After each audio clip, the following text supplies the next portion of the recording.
আসসালামু আলাইকুম। আজকে আমরা সকাল সকাল রেডি হয়ে কোথায় যাচ্ছি সেটাই আপনাদের সাথে আজকে শেয়ার করব। আজকে আমরা ওয়েট করতেছিলাম বের হয়ে দইয়ের মিষ্টির জন্য। আমার ছোট আপু দইয়ের মিষ্টি কিনতে গেছে আর কি। তারপর একটা রিক্সা নিলাম। আজকে আমরা যাব মিরপুরে। আজকে ফারোয়ার বার্থডে, সে উপলক্ষে আমরা ওদের বাসায় যাচ্ছি। একটা চিনজি নিয়ে নিলাম। এই যে চলে আসলাম ওদের বাসায় গেলে।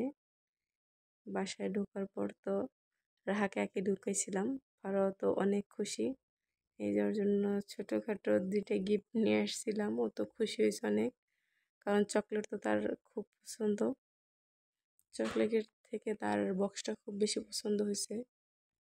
আর এদিকে ফারাজ একটু নাচানাচি করছিল, আবার একটু মন খারাপ করে দাঁড়িয়েও ছিল। তার জন্য কোনো গিফট নেওয়া হয় নাই, শুধু ফারাওয়ার জন্য সব কিছু নেওয়া হয়েছে। আবার এদিকে ওদের বাসাটা সাজানো হয়েছিল না, সময় পায় নাই, তাই ওর আম্মু একটু সাজাচ্ছিল। আর এখানে আরও রাহাকে দুটো পুতুল গিফট করছে আর কি। আর রাহা টানতেছিল ও এখানে নামবে, কারণ রাহা ওদের বাসায় গেলে এখানে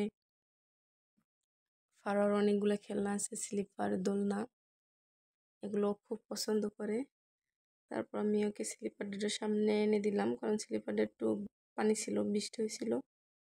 তো পানিটা মুছে দেওয়ার পর ও এখানে স্লিপার খাইতেছিল। সে তো অনেক খুশি, কারণ ওর ফারার বাসায় যাওয়ার উদ্দেশ্য এখানে স্লিপার খাবে, খেলনাগুলো দিয়ে খেলবে। ওর আমাদের বাসায় ঘোড়া এগুলো বাকি খেলনাগুলো আছে, শুধু স্লিপারটাই নাই। ও অনেক স্লিপারটা পছন্দ করে। আর মাসাল্লাহ ফারোয়াদের বাসার ছাদে মানে সামনে সব বেদা ছিল। তারপর এই যে কাগজি লেবুগুলো মাসাল্লাহ অনেকগুলো লেবু ধরছিল। এখানে আম গাছ ছিল, নতুন একটা আম ধরছে, মানে ফুল ধরছে আর কি। এখানে লাউ গাছ ছিল, ড্রাগন গাছ। আবার ওর দাদু এখানে ডিমের খোসা, আবার ওই যে চার পাতিগুলো এগুলো শুকিয়ে গাছের গোড়ায় দেয় আর কি। এটা নাকি একটা সারের কাজ করে।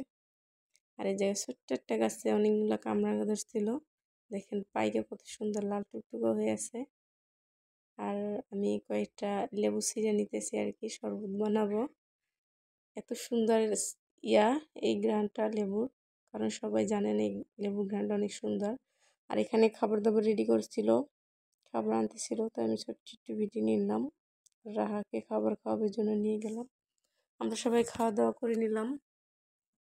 খাওয়া দাওয়া শেষে এই যে ফারোয়ার কেক চলে আসছে। সবাই তো খুশি, কেক কাটবে। এদিকে আমার ছোট্ট বাবাটাও খুশি, সে কেক কাটবে।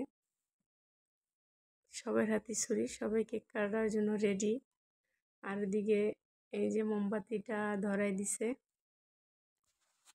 জ্বলতেছিল আর কি। ফারোয়া একটু ভয় পায়, এই জন্য ওর থেকে একটু দূরে নেওয়া হয়েছে।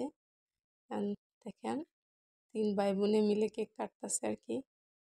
সবারই কাটতে হবে, মানে এক একজনের হাতে এক একটা ছুরি দরকার আর কি।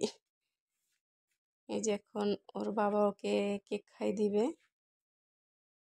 তারপর বলতেছে ওর ভাইয়াকেও খাই দিতে আর কি, দিছে। এখন এখানে কেক টেক কাটা শেষ, তারা স্প্রেটা দিয়ে খুব আনন্দ করতেছিল আর কি, এক একজনের হাতে মাথায় দিতেছিল, চুলে।